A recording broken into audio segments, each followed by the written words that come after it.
அதிதியாக வந்திருக்கள், உங்களுக்கு நான் என்ன சேவை பண்ணணும்? நீங்கள் திரிலோக சஞ்சாரி அல்லவா? உலகத்தில் இருக்கிற எல்லாருமே சுகமாக இருக்காளா? என்னை சேர்ந்தவாளான என்னோட பாண்டவாள் எப்படி இருக்கா? அப்படி பெரிய பெரிய லீலைகள் எல்லாம் பண்ணக்கூடியனா உங்களோட அபிப்பிராயம் இன்னதாக்கும். உங்களோட மனசில் இந்த சங்கல்பம் இருக்குன்னு சொல்லி யாருக்கு தான் தெரிஞ்சுக்க முடியும்? கஹர்ஹதி ராஜாவான தர்மபுத்திரர் பாண்டவாள் முதலானவா மகேந்திரேன யாகங்கள்லேயே வச்சு சிரேஷ்டமாக இருக்கக்கூடிய ராஜசூயம் சொல்லி பேருடையதான அந்த யாகத்தை யஜிக்கிறதுக்கு தீர்மானம் பண்ணியிருக்கா. யாகத்தை யஜிச்சு ஆரை பூஜை பண்ண போறா? உங்களை தான் பூஜை பண்ண போறா. எல்லாரும் பேசிக்கிறா, காதோட காதை பேசிக்கிறா. இப்போ என்னதான் பகவான் பண்ண போறார்? இப்போ 2 பேர் வந்து பேசியிருக்காளே, ஒரு புருஷன் வந்திருக்கான்னு அந்த ஆயிரக்கணக்குக்கு ராஜாக்கன்மாரு ஜராசந்தன் அடைச்சி வச்சிருக்கான். சரணாகதி பண்ணிவிட்டான், பகவானை காப்பாற்றும்படி அவள்லாம் விண்ணப்பிக்கிறா. ஒரு பாகத்தில் நாரத மகர்ஷி அங்கேருந்து வந்து ராஜசூயத்துக்கு வாங்கோ கொண்டாடணும்னு சொல்லி பேசுறார். அப்போ பகவான் சிரிச்சுக்கிறானா, ஸ்மயன் இப்படி தர்ம சங்கடம் எல்லாம் வந்ததுன்னா பகவான் சட்டுன்னு திரும்பி உத்தவரை பார்த்து விடுவார்.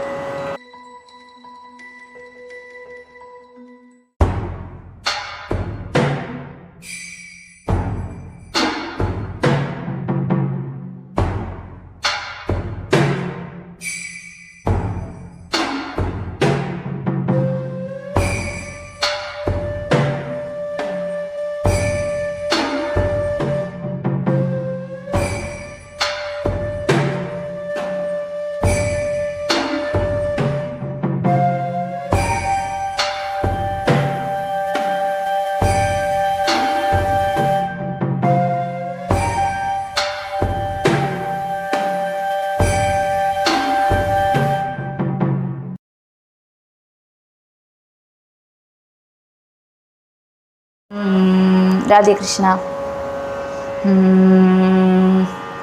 संसार सागरे मग्नं दीनं मां करुणानिधे कर्मग्राहगृहीताङ्गं मां उद्धर भवार्णवात् श्रीमद्भागवताख्योऽयं प्रत्यक्ष कृष्ण एव हि स्वीकृतोऽसि मया नाथ मुक्त्यर्थं भवसागरे।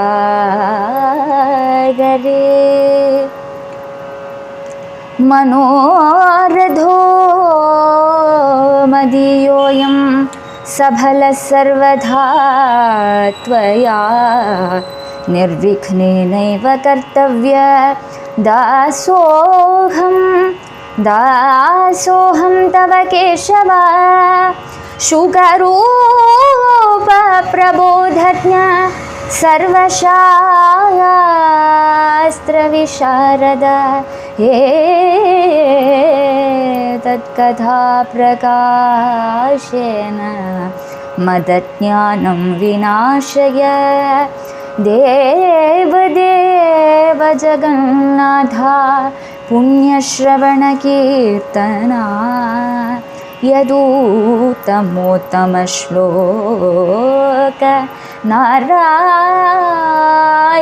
नमोऽस्तुते। भवे भवे यदा भक्ति पादयोस्तव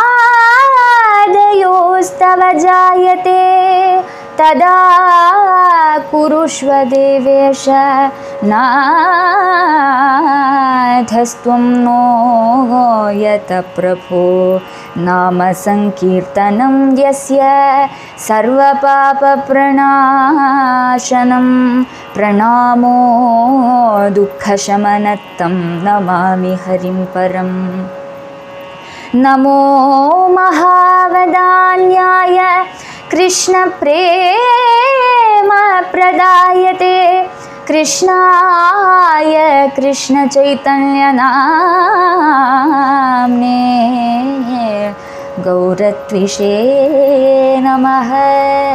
हरे रामेति कृष्णेति नाम संकीर्तनं सदा लोकक्षेमाय कुर्वन्तं प्रेमिकाः एकं सद्गुरुं भजे। हरे राम राम राम हरे हरे, हरे कृष्णा कृष्ण कृष्ण हरे हरे। गोपिका जीवनस्मरणं गोविन्द गोविन्द।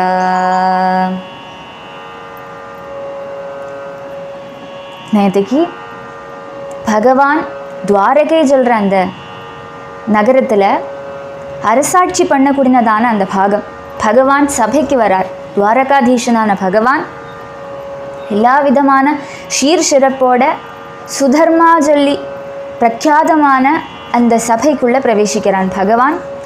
பகவான் வந்ததுமே அங்கே இருக்கிற சபையில் இருக்கிற வாசிகள் எல்லாருமே எழுந்திருக்கிறா, பகவானுக்கு மரியாதை செலுத்துகிறா. அங்கே இருக்கிற நர்த்தகிமாரெல்லாம் நர்த்தனம் ஆடுறா, சூத மாகத வந்திகளெல்லாம் பகவானை பிரசம்சிக்கிறா, புஷ்ப வருஷம் பண்ணறா, பேரி மிருதங்கம் பணவம் வேணு முதலான வாத்தியங்கள் எல்லாம் முழக்கிறா. அப்படி ஜெகஜகான மந்திரிகளால் சூழப்பட்டுண்ட துவாரகாதீஷனான பகவான் ஸ்ரீகிருஷ்ணன் தனக்குன்னு வச்சிருக்கிறதான உன்னதமான அந்த ஆசனத்தில் வந்து அமரறார். அரசாட்சி பண்ணுறார். அரசியலான பலவிதமான விஷயங்களை பற்றி பேசுகிறார். மந்திரிகள் கூட இப்படி ஆலோசனை பண்ணிட்டு இருக்கிறத இதுவரையும் துவாரகாபுரத்தில் இருக்கிற வாசிகள் யாருமே பார்க்காததான அபூர்வமான ஒரு புருஷன் வராராம். வேஷபூஷணங்கள் நாகரிகம் எல்லாமே வித்தியாசமாக இருக்குது அந்த புருஷனோடு. பகவானோட அனுமதி பெற்றுண்டே அந்த புருஷன் உள்ள வரான். துவாரபாலகால் அவனை விடறா. அப்போ உள்ளே வந்ததும் அந்த புருஷன் வந்து பகவான்கிட்ட கதறி சரணாகதி பண்ணுறார். ஜராசந்தன், மகத ராஜாவான ஜராசந்தன் ஆயிரக்கணக்குக்கு ராஜாக்கன்மாரை திக்விஜயம் பண்ணுற சமயத்தில் தனக்கு சம்மதம் கப்பம் கட்டிண்டு அதீனமாக இருக்கிறதுக்கு விரும்பாகி இருக்கிற சில ராஜாக்கன்மார் இருந்தாலாம். அந்த ராஜாக்கன்மாரையெல்லாம் யுத்தத்தில் தோக்கடித்து கிரிவிரஜபுரம் சொல்கிற ஒரு இடத்துல கொண்டு ஒரு பெரிய குகையில் கொண்டு அடைச்சி வச்சுருக்கான் பலியிடுறதுக்குன்னு. காலங்காலமாக வருஷக்கணக்காக அந்த ராஜாக்கன்மார் அப்படியே அடைஞ்சு கிடக்கிறா. அவளுக்கு ஒரு கதி இல்லையா, எப்படியோ தப்பி பிடிச்சி ஒரு தூதனை கண்டுபிடிச்சி பகவான்கிட்டக்க சொல்லி அனுப்பி, பகவானே கிருஷ்ணா, நீங்கள் எல்லாருக்குமே நாதன் அல்லவா, இவ்வளோ காலமாக நாங்கள் கஷ்டப்பட்டு இருக்கோம், நாங்கள் உங்களை பூர்ண சரணாகதி பண்ணியாச்சு, ஆசிரியிச்சவாளை கைவிட மாட்டேலே, நீங்கள் உங்களை நாங்கள் சரணாகதி பண்ணியிருக்கோம், இனிமே எங்களுக்கு இந்த கஷ்டம் வரக்கூடாது, நீங்கள் எங்களை காத்து ரட்சிக்கணும் சொல்லி பிரார்த்தனை பண்ணுறா அந்த ராஜாக்கன்மார் எல்லாருமே. அதை கேட்டதுமே பகவான் இப்படி ஆலோசனை பண்ணுறான், என்ன பண்ணலாம் சொல்லி இப்படி ஆலோசனை பண்ணுற சமயத்தில் சட்டுன்னு சபா மத்தியத்தில் திவ்யமான தேஜஸோடு இருக்கிற பிங்க ஜடாபத்தா சொல்லி சொல்கிறா. செம்பிச்ச நிறமுடையதான ஜடை தலையில் இருக்குது. அப்படி திவ்யமாக சூரிய பிரகாசத்தோட, கோடி சூரிய பிரகாசத்தோட தேவரிஷியான நாரத மகர்ஷி அங்கே ஆவிர்பவிக்கிறார். நாரத மகர்ஷி சபையில் வந்ததுமே பகவான் துவாரகாதீஷன் எழுந்திருந்து போய் அவரை சாஷ்டாங்கமாக நமஸ்காரம் பண்ணுறார். அவர் வந்த அந்த சாதுவுக்கு உன்னதமான ஆசனம் கொடுத்து பாத பிரக்ஷாலனம் பண்ணி சகல விதமான மரியாதைகளும் பகவான் பண்ணுறார். பகவானை ஃபாலோ பண்ணியில் அங்கே இருக்கிற யாதவாளும் அவளுக்கு அந்த நாரத மகர்ஷிக்கு மரியாதை செலுத்துகிறா. அதுக்கப்புறம் பகவான் கேட்குறார், அதிதியாக வந்திருக்கள், உங்களுக்கு நான் என்ன சேவை பண்ணணும்? நீங்கள் திரிலோக சஞ்சாரி அல்லவா, உலகத்தில் இருக்கிற எல்லாருமே சுகமாக இருக்காளா? என்னை சேர்ந்தவாளான என்னோட பாண்டவாள் எப்படி இருக்கா? அவள் என்ன பண்ணுறதா உத்தேசிச்சுட்டு இருக்கா? இந்திரபிரஸ்தத்தில் ராஜாவாக இருந்துட்டுருக்காளே, அப்போ அவள் என்ன இனிமேல் பண்ண போகிறா சொல்லி பகவான் கேட்குறார். அதுக்கு உத்தரம் நாரத மகர்ஷி பேச போகிறார். அந்த பாகத்துலேருந்து இன்றைக்கி ஆரம்பிக்க போகிறோம். பார்க்கலாம் 37வது ஸ்லோகத்துலேருந்து.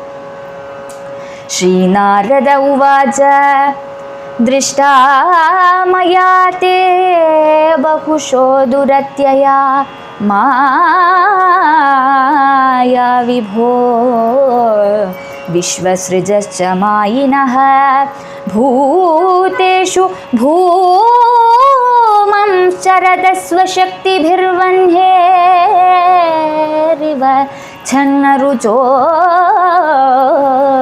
न मेऽद्भुतं दृष्टा मया ते बहुशो दुरत्यया विभो. நாரத மகர்ஷி பேச ஆரம்பிக்கிறார். பகவான் கேட்டதான கேள்விக்கு அவர் உத்தரம் சொல்லண்டாமா? ஆனால் தன்கிட்ட கேட்கறது யாரு? சாக்ஷாத் பகவான் அல்லவா? இப்போ பகவானை கொஞ்சம் ஸ்துதிச்சுட்டு தான் பேச ஆரம்பிப்பார் நாரத மகர்ஷி, எப்பொழுதுமே அப்படித்தானே. அதனால் ஹே விபோ, ஹே சர்வவியாபின்னு சொல்லி கூப்பிடுறார் நாரத மகர்ஷி. விஸ்வஸ்ருஜா ஸ்வசக்திபிஹி. விஸ்வசிருஜः பிரம்மாவோடும் நேர மாயா பிரயோக குஷலன் அல்லவா நீங்கள். உங்களோட மாயை கீழடக்காத்த ஆறுதான் இருக்கா இந்த லோகத்துல. ஹே பூமன், வித்யாசக்தி அவித்யாசக்தி சொல்லி 2 தரத்தில் இருக்கு உங்களோட மாயை. அந்த மாயை சகல பூதங்களோடும் அந்தர்பாகத்தில் வசிச்சுட்டு இருக்கிற நீங்கள் எல்லா பூதங்களையும் அந்த மாயா சக்தியால் கீழடக்கின்றிருக்கள். நீங்கள் எப்படி வசிச்சுருக்கள்? சகல பூதத்துக்குள்ளேயும் இருந்துட்டு இருக்கக்கூடியவர் அல்லவா நீங்கள். அது எப்படி சொல்லிங்க கேட்கறத அதுக்கு உதாரணம் சொல்றார். வன்ஹேவ சன்னருச்சஹ. வன்ஹேவ மரத்துக்குள்ள அக்னி ஒளிஞ்சுன்னு இருக்கு. மரம் பார்க்குறத வெளிப்பட பார்க்குறத அக்னி தெரியாது. ஆனால் அந்த மரத்தை 2 கஷ்ணங்கள் எடுத்து இப்படி உரைச்சினா அதுலேருந்து சட்டுன்னு அந்த சூடுலேருந்து உள்ளே இருக்கிற மரத்துக்குள்ளே ஒளிஞ்சுட்டு இருக்கிற அக்னி கிளம்பி வந்துவிடும். அது மாதிரி எல்லா ஜீவ ஜந்துக்களுக்கும் உள்ளேயும் பகவான் அந்தர்யாமி ரூபேன இருந்துட்டுருக்கார். அந்த சின்னமான ஒளிஞ்சின்னு இருக்கிற அக்னி மாதிரி நீங்கள் பிரகாசிச்சுருக்கள். நீங்கள் இருக்கிறனால தான் சகல பூதராசிகளுக்கும் ஜீவிச்சுட்டு இருக்க முடியாது. அப்பேற்பட்டவர் அல்லவா நீங்கள். எல்லாருக்குள்ளேயும் வசிக்கக்கூடியவர் அல்லவா நீங்கள். உங்களோட மாயையில் ஆறுதான் மயங்காக இருக்கா. லோக சிரஷ்டாவா இருக்கிற பிரம்மா முதலான எல்லா தேவன்மாரும் உங்களோட மாயைக்கு கீழே தான் இருக்கா. அந்த மாயையை பல தடவை நான் பார்த்துருக்கேன்னு சொல்லி நாரத மகர்ஷி சொல்கிறார். இதுக்கு முன்னாடியும் பார்த்தார் இல்லையா, துவாரகையில் வந்து ஒவ்வொரு கிரகத்திலையும் பகவான் எப்படி குடும்பம் நடத்துகிறார், கிரகஸ்தாசிரம தர்மத்தை எப்படி காட்டுறார் சொல்லி நாரத மகர்ஷி பார்த்தார் இல்லையா. அந்த மாயை இப்பொழுதும் பகவான் பிரயோகிக்கிறார் சொல்லி தான் நாரத மகர்ஷி சொல்கிறார். ஏன்னா ஓடி வந்து நமஸ்காரம் பண்ணி அவரோட காலை அலம்பி எல்லாம் பண்ணுறான் இல்லையா பகவான். எப்பேற்பட்டவன் ஜெகதீஸ்வரன் சர்வேஸ்வரன். அந்த பகவானுக்கு நாரத மகர்ஷிக்கு பண்ணினாத்தான் உண்டுன்னு இல்லை. ஆனாலும் லோகத்தில் இருக்கிற எல்லாருமே இது மாதிரி சாதுக்களை மரியாதை செலுத்தணும்னு சொல்லி அந்த உன்னதமான ஒரு தர்மத்தை காட்டித்தரான் பகவான். அதுக்காக இப்போ மாயா நாட்டியம் நடிக்கிற மாதிரி நடிக்கிறேடே சொல்லி கூப்பிடுறார் நாரத மகர்ஷி. அதுதான் எனக்கு தெரியும். உங்களுக்கு தெரியாததான ஒரு வஸ்துவும் இல்லை, ஒரு விஷயமும் இல்லை. பகவானுக்கு தெரியாததான ஒரு விஷயமும் இல்லை. அப்போ பாண்டவாள் என்ன பண்ணிட்டு இருக்கா சொல்லி பிரத்யேகமாக கேட்கண்ட அவசியமும் இல்லை. அதுதான் நாரத மகர்ஷி சொல்கிறார். ஆனாலும் இப்போ நீங்கள் கேட்டிருக்க இல்லையா, அதுக்காக நான் சொல்லறேன்னு சொல்லி நாரத மகர்ஷி சொல்ல ஆரம்பிக்கிறார். तवेहितं गोर्हति साधु वेदितुं स्वमाययेदं सृजतो नियच्छतः यद्विद्यमानात्मतया वभासते तस्मै नमस्ते स्वविलक्षणात्मने तवेहितं गोर्हति साधु वेदितुं स्वमायया इदं सृजतः नियच्छतः तव हितं साधु वेदितुं कः अर्हति. நாரத மகர்ஷி சொல்ல ஆரம்பிக்கிறார். ஏ விபோ, நீங்கள் வந்து இந்த உலகத்தை சிருஜனம், அதாவது சிருஷ்டி பண்ணறீள். சிருஷ்டி பண்ணின இந்த உலகத்தை காப்பாத்துறேள். காப்பாற்றினதுக்கு அப்புறம் லீலா மாத்திரமான உங்களுக்கு இதெல்லாம் ஒரு லீலை அல்லவா பகவானே. உங்களுக்கு அந்த களியோட அந்தியத்தில் அந்த லீலாவசானத்தில் என்ன பண்ணுறேள், இந்த உலகத்தை தனக்குள்ளே அடக்கிக்கிறாள். நீயே அச்சதாக தனக்குள்ளே அடக்கிக்கிறாள். அப்படி பெரிய பெரிய லீலைகள் எல்லாம் பண்ணக்கூடிய உங்களோட அபிப்பிராயம் இன்னதாக்கும். உங்களோட மனசில் இந்த சங்கல்பம் இருக்குது சொல்லி யாருக்கு தான் தெரிஞ்சுக்க முடியும்? கஹ அர்ஹதி, யாருக்கு தெரிஞ்சுக்க முடியும் பகவானே? எப்பேற்பட்ட பெரியவனாக இருந்தாலும் பகவான் இந்த சமயம் இந்த நிமிஷம் மனசில் என்ன நினச்சிட்டு இருக்கார் சொல்லி யாருக்குமே கஸ் பண்ண முடியாது. அப்படி இருக்கிற உங்களோட ஹிருதயத்தில் இருக்கிற சங்கல்பம் என்னதுன்னு யாருக்குமே தெரிஞ்சுக்க முடியாது. வாஸ்தவத்தில் இல்லாததான இந்த உலகத்தை உங்களோட மாயா சக்தியால் உள்ளது மாதிரி பிரகாசிப்பிக்கிறீளே. வாஸ்தவத்தில் இந்த உலகம் இல்லை, மித்தியாக்கும் சொல்கிறா. அது வந்து தோன்றி மறைஞ்சிடு சாஸ்வதமாக இல்லை. கண்டினியூஸாக இருக்குது, ஆனால் சாஸ்வதமாக இல்லை. சாஸ்வதமாக இருந்துகிட்டே இருக்கு, ஆனால் அடங்கி போயிடுறது. இடைக்கிடைக்கு அதுக்கு நாசம் சம்பவிக்கிறது. அதனால நஸ்வரம் சொல்லி உலகத்தை சொல்கிற வழக்கம் உண்டு. அப்போது அப்படி இருக்கிற இந்த உலகம் இருக்குன்னு சொல்லி எல்லா ஜீவஜந்துக்களுக்கும் தோணுறதே. அது எப்படி தோணுறது? மாயையால் தோணுறது. அந்த மாயைன்றது பகவானோட சக்தி விசேஷம் அல்லவா. அப்படி எல்லாத்தையும் லயிப்பிக்க கூடினவர் அல்லவா நீங்கள், உங்களுக்குள்ளேயே லயிப்பிக்க கூடினவர் அல்லவா, அப்போ உங்களை பற்றி யாருக்கு தான் தெரிஞ்சுக்க முடியும் சொல்லி நாரத மகர்ஷி சொல்றார். அவருக்கு ஒரு ரசம் என்ன, பகவான் ஒன்றும் தெரியாதவன மாதிரி பாண்டவாள் என்ன பண்றா சொல்லி அவர்கிட்ட கேட்டு விட்டார் இல்லையா. அதனால நாரத மகர்ஷி சொல்றார், இதல்ல, இது நீங்கள் நாட்டியம் நடிக்கிறது அல்லவா, இது எனக்கு நன்னா தெரியும் உங்களோட ஸ்வரூபத்தை பற்றி சொல்லி நாரத மகர்ஷி சொல்றார் ரசமா. ஜீவஸ்ய யஸ் சம்சரதோ விமோக்ஷணம் न जानतो नर्थवहात् शरीरतः लीलावतारै स्वयश प्रदीपकं प्राज्वालयत् त्वातमहं प्रपद्ये जीवस्य यः संसरतो विमोक्षणम्.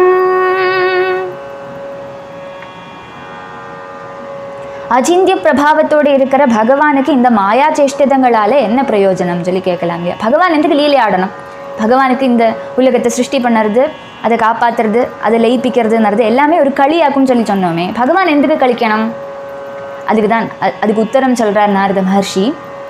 அஜ்ஞானமாகிற அந்தகாரத்தில் மூடப்பட்டு இருக்கக்கூடிய அனர்த்தங்கள் உண்டாக்கித்திருக்கக்கூடியதான சரீர பந்தத்திலேருந்து இந்த ஜீவன்களுக்கெல்லாம் விட்டு போகிறதுக்கு, அவளுக்கு இந்த ஜனன மரண சக்கரத்திலேருந்து மோட்சம் கிடைக்கிறதுக்காகத்தான் பகவான் இந்த மாதிரி லீலை பண்ணுறார் சொல்ல ஆரம்பிக்கிறார் நாரத மகர்ஷி.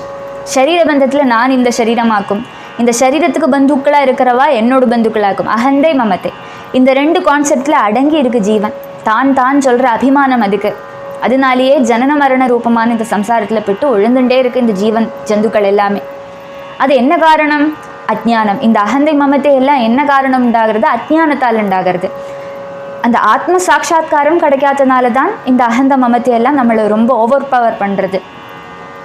இந்த அந்தகாரத்திலேருந்து ஒரு ஜீவனை மோச்சிப்பிக்கணும்னு சொல்கிற ஜீவ காருண்யமாக்கும் பகவானுக்கு. அந்த காருண்யாதிரேகத்தால் தான் பகவான் லீலா விக்கிரகங்களை தரிச்சுட்டு அநேகம் அவதாரங்கள் எடுத்துட்டு தர்மத்தை ஸ்தாபிக்கணும்னு சொல்லி பூமியில் வந்துட்டுருக்கேள் சொல்லி நாரத மகர்ஷி சொல்கிறார். அந்த விதமான கர்மங்கள் பகவான் இப்படி பூமியில் அவதாரம் எடுத்து ஒரு லீலைகள் பண்ணுறாளே, கிருஷ்ணனாயிட்டும் ராமனாயிட்டும் அவதாரம் எடுத்துட்டு ஒரு லீலைகள் பண்ணுறாரே, அந்த லீலைகள் எல்லாமே புண்ணியமான லீலைகள் அல்லவோ. அது ஆறார் கேட்குறாளோ, ஆறார் கதனம் பண்ணுறாளோ, ஆறார் அதை ஸ்மரிக்கிறாளோ படிக்கிறாளோ, அவளுக்கெல்லாம் இந்த அஜ்ஞானம் நீங்கி போயிடுமே. அந்த அஜ்ஞானத்தை நீக்கிறதுக்குள்ள சக்தி பகவானோட லீலா கதனத்துக்கு இருக்கே, அதுதான் நாரத மகர்ஷி சொல்கிறார். அதுக்காக இந்த ஜீவன்களையெல்லாம் உத்தாரணம் பண்ணணும், உங்களோட யசஸாகிற தீபத்தை காட்டி அந்த அந்தகாரமாகிற அஜ்ஞானத்தை நீக்கணும்னு சொல்லிட்டல்லவோ நீங்கள் இந்த லீலைகள் ஆடுறேள் சொல்லி நாரத மகர்ஷி பகவானோட கருணையை காட்டித்தரார் நமக்கு எல்லாருக்குமே. அப்படி இருக்கிற உங்களை நான் சரணம் பிராபிக்கிறேன் சொல்லி நாரத மகர்ஷி ஸ்துதிக்கிறார். அதாப்யாஸ்ரவயே பிரம்ம நரலோகவிடம்பனம் ராஜ்ஞ பைத்ரிஷ்வசேயஸ்ய பக்தஸ்ய ச சிகீர்ஷிதம் அதாப்யாஸ்ரவயே பிரம்ம நரலோகவிடம்பனம் அதாபி.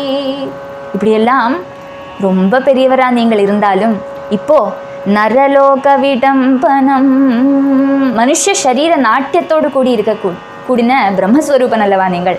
மனுஷனை மாதிரி இருந்துட்டுருக்கே, நாட்டியம் நடிக்கிறேளே. இந்த நாடகத்தில் நானும் ஒரு கதாபாத்திரம்தான். என்னோட பாட்டை வகிக்கிறதுக்கு, என்னோட அந்த அந்த அந்த என்ன சொல்லுவா பிரகடனம் பண்ணுறதுக்கு, என்னோட நாட்டியம் நடிக்கிறதுக்கு நானும் வந்திருக்கேன்னு சொல்லி நாரத மகர்ஷி சொல்லிக்கிறார். ஆனால் உங்களோட வாஸ்தவ ஸ்வரூபம் எனக்கு நன்னா தெரியும். நீங்கள் பரபிரம்மஸ்வரூபனாகிறீர்கள் நீங்கள். ஆனாலும் நான் சொல்லுறேன், நான் வர வழியில் தர்மபுத்திரர் முதலானவாளை பார்த்தேன். அவள் எல்லாருமே ஒரு உத்தியமம், ஒரு காரியம் பண்ணுறதுக்குன்னு உத்தியமிக்க போகிறா. உங்களோட பக்தனான அந்த ராஜாவான தர்மபுத்திரர் என்ன பண்ண போகிறாருன்னு உள்ளது சொல்லுறேன், ஸ்ரத்தையாக கேட்டுக்குங்கோ சொல்லி நாரத மகர்ஷி சொல்ல ஆரம்பிக்கிறார். யக்ஷதி த்வாம் மகேந்திரேண ராஜசூயேன பாண்டவः பாரமேஷ்ட்யகாமோ நிருபதி தத்பவான் அனுமோததாம். யக்ஷதி த்வாம் மகேந்திரேண பாரமேஷ்ட்யகாமः. பரமோத்கிருஷ்டமான ஒரு ஸ்தானத்தை ஆகிரகிக்க கூடின ராஜாவான தர்மபுத்திரர் பாண்டவாள் முதலானவா மகேந்திரேன யாகங்கள்லேயே வச்சு சிரேஷ்டமாக இருக்கக்கூடிய ராஜசூயம் சொல்லி பேருடையதான அந்த யாகத்தை யஜிக்கிறதுக்கு தீர்மானம் பண்ணியிருக்கா. யாகத்தை யஜிச்சு ஆரை பூஜை பண்ண போகிறா? உங்களை தான் பூஜை பண்ண போகிறா. யக்ஷதி த்வா மகேந்திரேன, உங்களை தான் பூஜை பண்ண போகிறா. கிருஷ்ணா உன்னை தான் பூஜை பண்ண போகிறா எல்லாருமா சேர்ந்துண்டு. அந்த பூஜையை நீங்கள் அனுமோதிக்கணும் சொல்லி சொல்கிறா. தத்பவான் அனுமோததாம், நீங்கள் அனுமோதனம் பண்ணினாத்தான் அது சோபிக்கும், அதுக்கு நீங்கள் ஒத்துழைக்கணும் சொல்லி நாரத மகர்ஷி சொல்கிறார். தஸ்மின் தேவக்ருதுவரே பவந்தம் வைசுராதயः தித்ருக்ஷவः சமேஷ்யந்தி ராஜானश्च யசஸ்வினः தஸ்மின் தேவக்ருதுவரே. இங்கே உட்காந்து அனுமோதனம் பண்ணினா போராது, நீங்கள் என்ன பண்ணணும்? அவா கிட்டக்க போகணும் சொல்லி நாரத மகர்ஷி சொல்கிறார். ஹே தேவா, மானுஷ லீலை அபிநயிச்சுட்டு இருக்கிற நீங்கள் உங்களை பார்க்கணும்னு சொல்லி ஆசையோடு காத்துன்னு இருக்கிற தேவாதிகளும் பூலோகவாசிகளும் அங்கே நீங்கள் வருவேள் சொல்லி எதிர்பார்த்துட்டு இருக்கா. அந்த ராஜசூயத்தில் நீங்கள் வரணும், உங்களை தான் பூஜை பண்ண போகிறா. இப்போ நீங்கள் தான் முக்கியமாக அங்கே இருந்துட்டு இருக்கணும். உங்களை பார்க்க முடியாதா சொல்லி ஏங்கிட்டு இருக்கிற தேவாதிகள் எல்லாம் இப்போவே அங்கே போய் நின்றுட்டு இருக்கா, நீங்கள் வரப்போறேள் சொல்லிட்டு. அதனால இந்த சிரேஷ்டமான யாகத்தில் நீங்களும் வந்து பங்கு கொண்டு அதை சோபிப்பிக்கணும் சொல்லி நாரத மகர்ஷி சொல்கிறார். பகுஜனங்களோட ஆக்ரகத்தை நீங்கள் பூர்த்தி பண்ணணும், அதுக்கு காருண்யம் உண்டாகணுமே சொல்லி பிரார்த்தனை பண்ணிக்கிறார் நாரத மகர்ஷி. ஸ்ரவணாத் கீர்த்தனாத் தியானாத் பூயந்தே தேவசாயினஹ தவ பிரம்மமயஸ்யேஷ கிமுதே க்ஷாபிமர்ஷினஹ. श्रवणात् कीर्तनात् ध्यानात् ईशा हे ईश्वरा ब्रह्ममयस्य ब्रह्मस्वरूपनाன तव श्रवणात्, உங்களை ஆறாறு ஸ்ரவிக்கிறாளோ, கீர்த்தனாத் உங்களோட திவ்யமான சரித்தங்களை ஆறாறு கீர்த்தனம் பண்ணுறாளோ, தியானாத் அந்த கீர்த்தனம் பண்ணறதையோ அதே மாதிரி கதாப்பிரவச்சனம் பண்ணறதையோ ஆறார் கேட்குறாளோ, கேட்டு அவளுக்கு கண் மூடுறத உங்களோட திவ்யமங்கல ஸ்வரூபம் ஹிருதயத்தில் ஸ்புரிக்கிறது. அந்த தியானம் கதை கேட்குறத பகவான் மனசில் வந்து விடுறான். நீலமேக சியாமலனா தாமரதள நேத்திரத்தோட அழகான மயிலிறகு சூடின்ட்டு பீத்த வாசம் தரிச்சுண்டு பகவான் முன்னாடி வந்து விடுறானே கதை கேட்குறத, அதுதான் தியானம். அந்த தியானத்தாலேயும் அந்தேவசாயினஹ அந்திய ஜாதன்மாரு கூடி ரொம்ப வயசாகிடுத்து, ரொம்ப வயசான பாட்டி எல்லாம் இருக்கா. அவளுக்கெல்லாம் இனி என்னதான் இருக்குது, இனி என்னதான் உலகத்தில் பண்ணது எல்லாம் பண்ணி முடிச்சாச்சு, இனி இது என்னதான் நமக்கு கதி சொல்லிட்டு இருக்கிறவா இல்லையா. அப்படி இருக்கிறவா கேட்டால் கூடி தட்சணமே அவள் ஆஜீவனாந்தம் பண்ணியிருக்கிற எல்லா விதமான பாப்பங்களும் நீங்கி அவள் பரிசுத்தன்மாராயிடுறா. பூயந்தே ஈக்ஷாபிமர்ஷினஹ கிமுத. அப்படி அவசான மொமெண்டில் பகவானோட அந்த ஒரு நாமமோ கதையோ பகவானோட கீர்த்தனமோ கேட்க முடிஞ்சுன்னா அந்த தட்சணமே கேட்டவாளோட ஹிருதயம் பரிசுத்தமாகிடுறது, அவள் பண்ணினதான பாபங்கள் எல்லாம் நீங்கி விடுறது. அப்படி இருக்கிறத எல்லாரும் கரெக்டாக இருக்கும், சரியான சமமான வயசில் இருக்கும், எல்லாம் பண்ண முடியறது. இன்னும் பண்ண வேண்டியதான நிறைய காரியங்கள் இருக்குது, நிறைய ரெஸ்பான்சிபிலிட்டிஸ் இருக்குது. அப்படியெல்லாம் இருக்கக்கூடியனவா, ஆசையோடு பகவானை பார்க்கணும்னு சொல்லி வரக்கூடியனவா, ஆசையோடு தேடி போய் பகவானோட கதை கேட்கக்கூடியனவா, ஆசையோட பகவானோட கீர்த்தனம் பாடக்கூடியனவா, அவளெல்லாம் உங்களை பார்த்துன்னா அவளோட கதியை பற்றி பின்னு சொல்லண்ட அவசியம் உண்டோ சொல்லி கேட்குறாரு நாரத மகர்ஷி. यस्यामलं दिव्यशप्रथितं रसायां भूमौ च ते भुवनमङ्गलदिग्वितानं मन्दाकिनीति दिवि भोगवती चाथो गंगेति चेह चरणाम्बु पुनाति विश्वं यस्यामलं दिवि यशप्रथितं रसायां भुवनमङ्गला. புவனத்துக்கு மங்களம் பண்ண கூடினவரே, மங்கள ஸ்வரூபா சொல்லி கூப்பிடுறார் நாரத மகர்ஷி. சகல திக்குகளுக்கும் அலங்காரமா இருக்கக்கூடிய உங்களோட நிர்மல யசஸ ஸ்வர்க்கம் பாத்தாளம் பூமி சொல்ற 3 லோகங்களும் கேட்கறா. அங்க இருக்கிற ஆறு கேட்கறாளோ பகவானோட யசஸ, அவள் எல்லாம் பரிசுத்தமாயிடுறா. 3 உலகங்களே பரிசுத்தமாயிடுறது. ஸ்வர்க்கத்துல மந்தாகினி சொல்லி பேரு. கங்கா நதி வந்துட்டு ஒரு லோகத்தில் ஒரு பேரில் தெரியப்படுறா. ஸ்வர்க்கத்தில் ஒழுகிற சமயத்தில் மந்தாகினின்னு சொல்லி பேராம் கங்கைக்கு. பூமியில் வரத்த நம்ம கங்கையை சொல்லி கூப்பிடுறோம். பாதாள லோகத்தில் போகிறத போகவதி சொல்லி பேர் வருது கங்காதேவிக்கு. அப்படி 3 பேர்களில் வித்தியஸ்தமாக தெரியப்பட்டாலும் அந்த கங்கைங்கிறது என்னது சொல்லி கேட்குறத பகவானோட பாதோதகம்.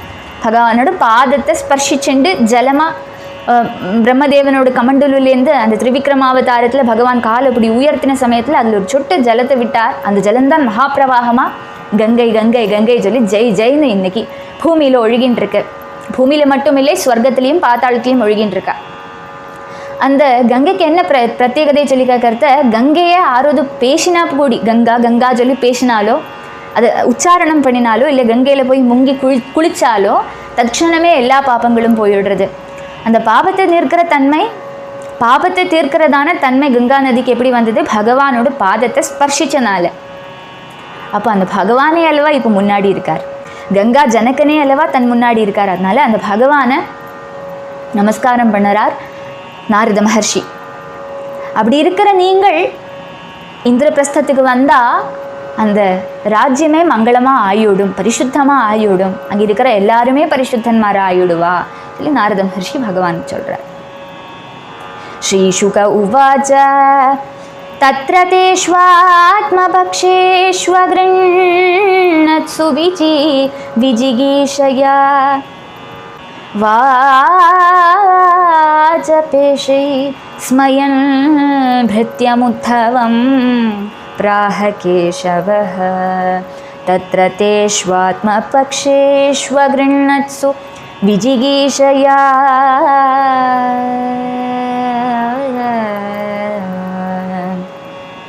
நாரத மகர்ஷி இப்படி பகவான் கிட்டக்க இந்த காரியங்கள் எல்லாம் சொல்லறார். அது கேட்டதுமே இப்போ டிபேட் ஆகிடுது. சதஸில் இருக்கிறவாள்லாம் எல்லாரும் பேசிக்கிறா, காதோட காதை பேசிக்கிறா. இப்போ என்னதான் பகவான் பண்ண போறார்? இப்போ 2 பேர் வந்து பேசியிருக்காளே, ஒரு புருஷன் வந்திருக்கான், அந்த ஆயிரக்கணக்குக்கு ராஜாக்கன்மாரு ஜராசந்தன் அடைச்சி வச்சிருக்கான், சரணாகதி பண்ணிவிட்டான், பகவானை காப்பாற்றும்படி அவள்லாம் விண்ணப்பிக்கிறா. ஒரு பாகத்தில் நாரத மகர்ஷி அங்கேருந்து வந்து ராஜசூயத்துக்கு வாங்கோ கொண்டாடணும்னு சொல்லி பேசுகிறார். இப்போ இதில் பகவான் எங்கே தான் போக போகிறார்? நிச்சயமாக அந்த ஜராசந்தனோடு கீழே இருக்கிற அந்த ராஜாக்கன்மாரை காப்பாற்றத்தான் அவர் போகணும். அவள் தான் கஷ்டப்பட்டுருக்கா. கஷ்டப்பட்டவாளை தானே முதல்ல காப்பாற்றணும்னு சொல்லி எல்லாருமே அந்த ராஜாக்கன்மாரை காப்பாற்றணும்னு சொல்லி பேசிக்கிறது பகவானோட காதில் விழருது. இதெல்லாம் கேட்டப்போ, ஆனால் வந்திருக்கிறவர் சாது அல்லவா நாரத மகர்ஷி, அவரை அவஹேளிக்கவும் கூடாது. அவர் வந்து சொல்லியிருக்கார், நீங்கள் இங்கே போகணும், இந்திரபிரஸ்தத்துக்கு போகணும்னு சொல்லியிருக்கார். அவரை அவஹேளிக்கவும் கூடாது. அப்படியும் ஒரு பட்சம் போகிறது. அப்போ பகவான் சிரிச்சுக்கிறானா, ஸ்மயன். இப்படி தர்ம சங்கடம் எல்லாம் வந்ததுன்னா பகவான் சட்டுன்னு திரும்பி உத்தவரை பார்த்து விடுவார். தன்னோட பிருத்தியனான உத்தவனை அப்படி சிரிச்சுண்டு பகவான் பார்க்குறார். கேசவன் பார்க்குறார். பார்த்துட்டு இப்படி பேசுகிறார் உத்தவன் கிட்டக்க. உத்தவன் அல்லவா புத்தி சத்தமன் மந்திரி. அப்போ உத்தவன் தான் இதுக்கு ஒரு சொல்யூஷன் சொல்லணும்னு சொல்லி பகவான் இப்படி கடாட்சிக்கிறார். ஸ்ரீ பகவான் உவாச்ச त्वं हि न परमं चक्षु सुहृन्मन्द्रार्थ तत्त्ववित् यथात्र ब्रूह्यनुष्ठेयं श्रद्धत्म करवाम तत् त्वं हि न परमं चक्षुः त्वं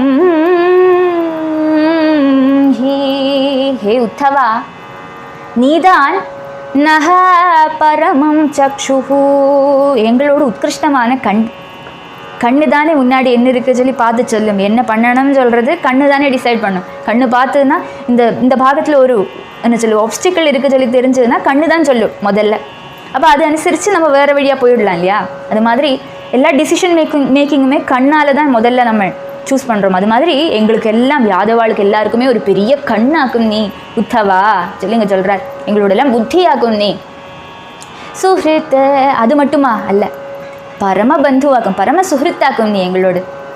மந்திரார்த்த தத்துவவித், மந்திர சாத்தியங்களாக இருக்கக்கூடியதான காரியங்களோட ஸ்வரூபத்தை நன்னா தெரிஞ்சுட்டு இருக்கக்கூடியவராக்கும் நீங்கள். எல்லாமே தெரியுமே உத்தவா, உனக்கு தெரியாத ஒரு விஷயமே இல்லையே, புத்தி சத்தமன் அல்லவா நீ. ததா அத்ர அனுஷ்டேயம் ப்ரூஹி தத் ஸ்ரத்தத்ம கரவாம. ஹே உத்தவா, இதாக்கும் சிச்சுவேஷன். இப்போ ஆறு சொல்கிற பேச்சு கேட்கணும்? நாரத மகர்ஷி சொல்கிற மாதிரி இந்திரபிரசத்துக்கு போகணுமா, இல்லை இந்த தூதன் வந்திருக்கானே இந்த தூதன் சொல்லும்படி ஜராசந்தன் கிரிவிரஜபுரத்தில் அடைச்சி வச்சிருக்கானே அந்த ராஜாக்கன்மாரை போய் காப்பாற்றணுமா, ஏது முதல்ல பண்ணணும் சொல்லி பகவான் கேட்குறார் உத்தவர்கிட்ட. இத்யுபாமந்திரிதோ பர்த்ரா சர்வஜ்ஞேனாபி முக்தவத் நிதேஷம் சிரசாதாய உத்தவ பிரத்யபாஷத.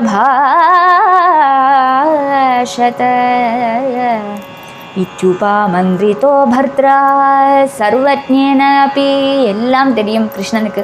இனி என்ன பண்ணணும், என்ன பண்ண போகிறார், எல்லாமே பகவானுக்கு எல்லாமே டிசைடட் ஆக்கும். ஆனால் ஃபார்மாலிட்டிக்கு உத்தவன் ஒரு மந்திரியாக வச்சுண்டு, பக்தன் அல்லவா, பக்தன் கூடி இருந்தால் பகவானுக்கு எனர்ஜி வந்துவிடும். அதுக்காக பகவான் என்ன சொன்னாலும் ஜெயா விஜய் பவ சொல்கிறதுக்கு பின்னாடி ஒரு கோஷ்டி வேணுமே. அதுக்காக தான் உத்தவன் சாத்திகி எல்லாருமே. பகவானுக்கு பண்ண முடியாததான ஒரு காரியமும் இல்லை. பகவானுக்கு இனி என்ன பண்ணணும், எங்கே போகணும், ஆரை காப்பாற்றணும், முதல்ல ஆருக்கு நம்ம முதல்ல போய் நிற்கணும்னு சொல்லியெல்லாம் பகவானுக்கு டிசைடட் ஆகும். ஆனாலும் உத்தவனை பார்த்து கடாட்சிச்சு உத்தவனுக்கு ஒரு வாய்ப்பு கொடுக்கணுமே, மந்திரி அல்லவா. அதனால இப்படி பார்க்குறார் பகவான். அப்போ வெளியில் இருக்கிறவாள்லாம் நினச்சிப்பாளே, ஓ உத்தவருக்கு நல்ல புத்தி இருக்குது, உத்தவர்கிட்டக்கே கிருஷ்ணனே ஒரு காரியம் பண்ணணும்னா உத்தவர்கிட்ட ஆலோசனை பண்ணுறாரு. அப்போ உத்தவர் எப்பேற்பட்டவர் சொல்லி உத்தவன் எல்லாரும் புகழ்த்தணும்னு சொல்லி பகவானுக்கு ஒரு ஆசை. அதனால உத்தவரை கடாட்சிச்சுட்டு என்ன பண்ணணும் உத்தவா சொல்லி பகவான் கேட்குறார். சர்வஜனாக்கும் எல்லாமே தெரியும், இந்த விஷயம் உத்தவருக்கும் தெரியும். ஆனாலும் அவர் சொல்லறார். ஏன்னா சுவாமியோடு கல்பனை, பகவான் சொல்லியிருக்கார் இல்லையா, தான் என்ன பண்ணணும்னு சொல்லி கேட்டார் இல்லையா. அதனால உத்தவன் இது கூடியதான ஒரு சொல்யூஷன் ஒரு மறுபடி சொல்கிறார். என்ன சொல்கிறார், என்னாக்கு இந்த ப்ராப்ளத்துக்கு சொல்யூஷன்னோடது அடுத்த அத்தியாயத்தில் இருக்குது, அது நாளைக்கு பார்க்கலாம். இது ஸ்ரீமத் பாகவதே மகாபுராணே தசமஸ்கந்தே உத்தரார்த்தே भगवद्यान विचारे सप्ततितमोऽध्यायः समाप्तः। सदा सर्वत्र गोविन्दनाम संकीर्तनं गोविन्द गोविन्द। राधे कृष्ण राधे कृष्ण।